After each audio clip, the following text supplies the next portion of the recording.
Bagaimana dengan orang yang imam sementara tajwidnya tidak benar? Ya nih teman-teman sekalian yang dirahmati oleh Allah Subhanahu wa taala, ini sekarang memang lagi masalah ya bagi semuanya.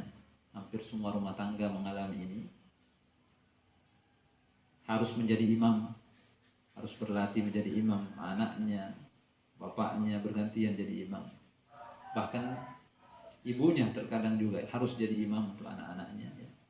Nah, yang jadi masalah kemudian adalah bagaimana jika tajwidnya tidak bagus, baca Qur'annya masih hancur-hancur, terus dia dipaksa jadi imam karena ke masjid tidak ada jamaah, tidak ada orang berjamaah di masjid. Nah, bagaimana hukumnya itu? Hadirin hadirat teman-teman yang dirahmati oleh Allah Subhanahu wa taala, dalam masalah sholat itu ada yang namanya rukun, bacaan-bacaan yang sifatnya rukun ya. Rukun itu maksudnya tidak boleh tidak harus betul, tidak boleh tidak harus terbaca. Itu rukun, bacaan yang rukun. Ada gerakan rukun, ada bacaan rukun ya. Rukun-rukun yang masuk, bacaan-bacaan yang masuk dalam kategori rukun harus terbaca adalah Al-Fatihah. Rasulullah Shallallahu Alaihi Wasallam bersabda, la salata liman lam yaqra bi Fatihatil Kitab. Tidak ada salat bagi orang yang tidak baca Al-Fatihah. Alhamdulillahirabbil alamin. Sebagian ulama memasukkan Bismillahirrahmanirrahim. Alhamdulillahirabbil alamin.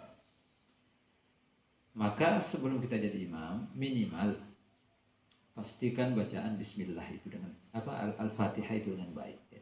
Alhamdulillah hampir semua kita baca Al-Fatihah.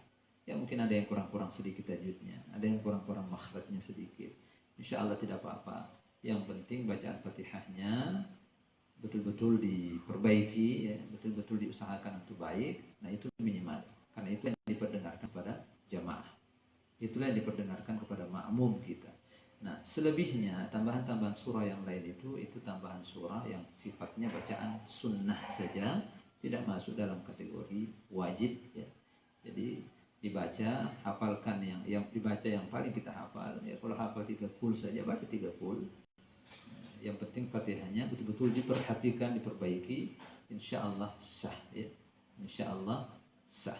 Nah, adapun masalah Fatihah nanti memang ada yang mengatakan Bismillahnya masuk dalam Fatihah, ada yang mengatakan tidak. Itu masalah ijtihadiyah ya, masalah perdebatan para ulama, perbedaan paham dari para ulama-ulama kita. Ya, tinggal bagaimana kemudian kita yang mana yang kita ikuti. Nah, kalau kita lebih yakin dengan Bismillah masuk sebagai Al-Fatihah, maka besarkan Bismillahnya. Kalau enggak ya jangan dibesarkan. Tapi semuanya ya memang ada perintah untuk membaca Bismillah, dibesarkan atau dikecilkan. Nah, sebelum baca basmalah Alhamdulillahirabbil alamin, bacalah ta'awuz, auzubillahi minasyaitonirrajim, bacalah Bismillahirrahmanirrahim, dibesarkan ataupun dikecilkan. Jangan ada anggapan bahwa saya bermakmum kepada orang yang tidak baca Bismillah berarti sholat saya batal. Nah, ya, nanti kalau seperti ini nanti dia di mana, di Mekah, di Madinah itu batal semua sholatnya karena tidak kedengaran baca Bismillahnya imam kita. Wallahu a'lam.